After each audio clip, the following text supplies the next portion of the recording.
habitude bii nii boo ko implémenter ci sa vie dina la permettre nga nekk la meilleure version de toi-même. Donc troisième point bi mooy nga arrêter victimiser mentalité de victime mooy le plus grand ennemi de l'excellence. Donc soit yow da ngay décider nekk une éternelle victime soit da ngay décider battre pour s'offrir ce que tu mérites. Donc nekkul en flex en fait de tout le temps essayer d'attirer la sympathie des gens. À un moment donné nag da nga war a choisir entre avancer vers le meilleur wala emprisonner sa bopp dans des croyances limitantes. Donc yërëmtalu loolu nekkul loo xam ne flex la. Tes échecs et tes épreuves nous définiront. Tu es un être fort capable de te relever de tout ce que la vie te jette. Mais il faut le croire. Croire qu'on est né pour prier, pour inspirer et non pour attirer la pitié des gens. Donc, pensée yi dafa am pouvoir mooy que ni xalaat dafa am pouvoir ndax dañuy définir sa réalité. Dafa lépp pour utiliser leen à ton avantage. Pense du bien de toi, de ton avenir et de ta vie.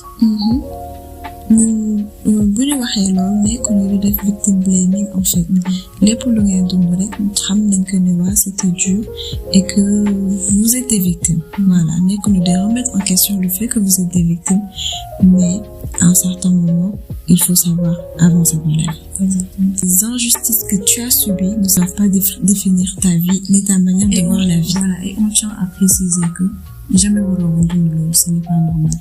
Ce n'est pas normal waru ko woon dund ce n'est pas quelque chose qui devait arriver mais comme que am na ba pare il faut savoir gérer les choses pour avancer.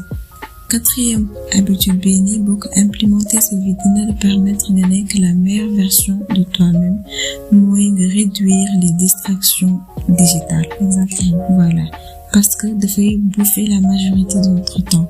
booy xool suñu temps d'écran la majorité lépp dañ koy passer ci ay futilités.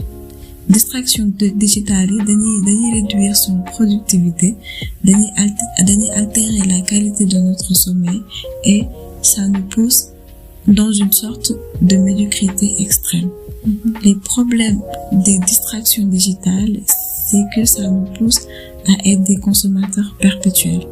dañuy contenter wu di consommer mais pas de créer. Exactement day bloquer suñu créativité. loolu ce qui peut tuer notre créativité sur le long terme. Le fait d'être tout le temps exposé à des appareils peut nuire à nos interactions du quotidien avec les autres. En gros socialement tu seras un peu tu vas avoir un affaiblissement dans tes capacités sociales. Voilà,